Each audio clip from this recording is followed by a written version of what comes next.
The Acolyte episode 7 has teased something pretty major I think a lot of us missed, and just as she does every week after every installment, Leslye Headland broke down episode 7 in a new conversation with Nerdist.com, and some of it, as you're going to see my dear friends, is very frustrating. With one episode left, don't expect too many clear answers. A lot of it is going to be left open-ended, up for interpretation, for a potential season 2. This is something Leslye Headland flat out admits. Now there is a lot to break down, but she starts by addressing the elephant in the room. What is going on with the Force Vergence? Now this is massive.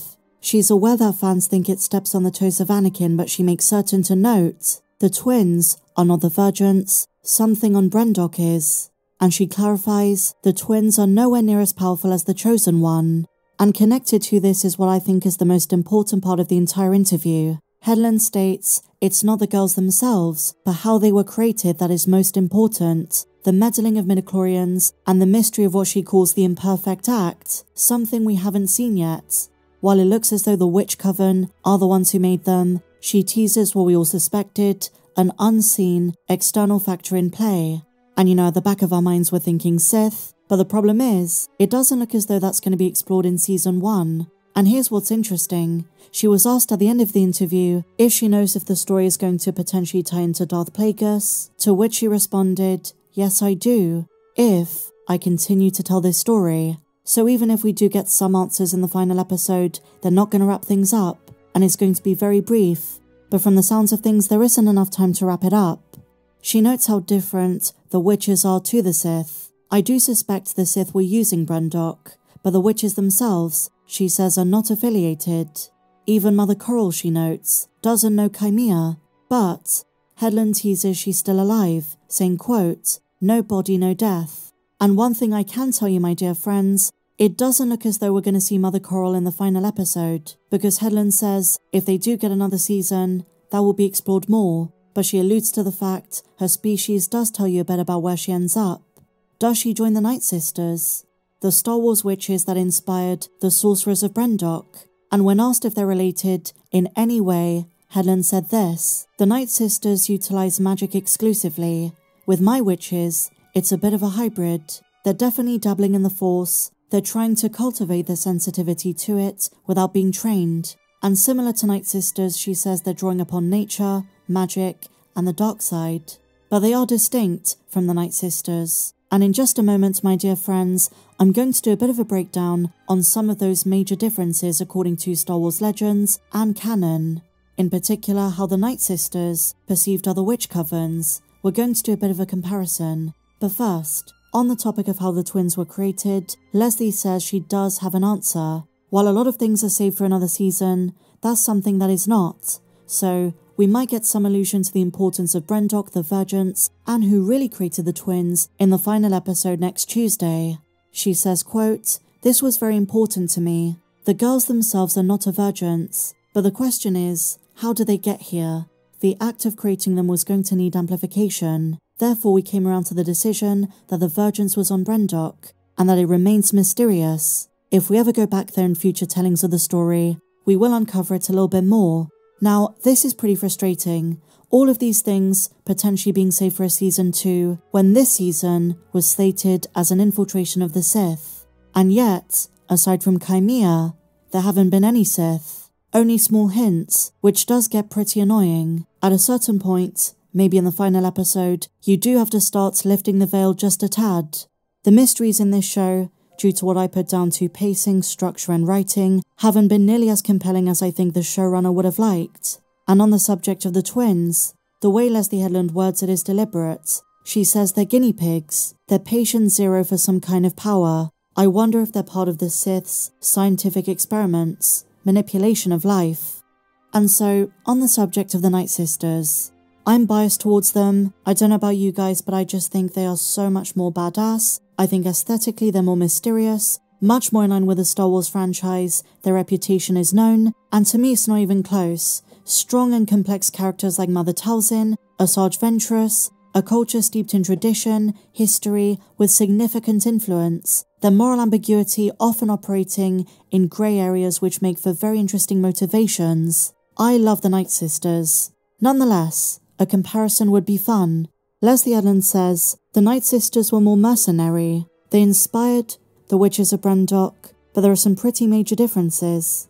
And I was recently reading The Book of Sith, a compilation primarily from Star Wars legends of the teachings, the lore, and the traditions of various dark side groups. And they do address the Nightsisters. There's a section by Mother Talzin of how the Nightsisters perceive themselves, their traditions, their structures, and one bit about how they perceived other witches across the galaxy.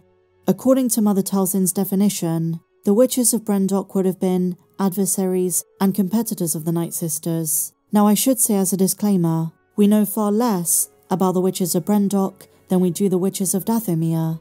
We spend more time with the Nightsisters, giving them an advantage when it comes to comparing the two traditions. We also don't know how long the Witches of Brendok have been around, what they were like before they were exiled. But we can make some deductions. For one thing, Talzin only respected Force groups, be they witches or sorcerers, who could prove their abilities. She says there were many posers throughout the galaxy, many groups who claim the gift of foresight, who claim the gift of prophecy but can never prove it. The Witches of Brendok clearly can. Even more terrifying to Talzin were those who worked with Sith. There's no confirmation the Acolyte witches are doing this, but they might. For Talzin, it was dedication to the dark side, dedication to the Force, and she even notes there are some who don't even use the word Force. In the case of the Witches of Brendok, this was a thread. Now personally I think the Nightsisters were much cooler than the Witches of Brendok. I wish they would have gone with something crazy like the Sorcerers of Rand from the expanded universe. I just wish Brendok and the Witches of Brendok had more of a fantasy and sci-fi element about them. I thought their transformation into the Dark Mist was a cool touch, but I think they could have gone further with their powers, abilities and rituals. But for Mother Talzin, beliefs and rituals weren't enough. She only respected sorcerers who were also warriors, like the Nightsisters, willing to die for their clans. In the case of Brendok, the witches did have their own versions of, I suppose, energy bows, but were much less combative. This is something Leslye Headland even says. And Headland writes, I wanted to differentiate the two, which is why she had Master Indara go out of her way to make that differentiation. I also suspect, as Mother Talzin predicted, they do work for the Sith.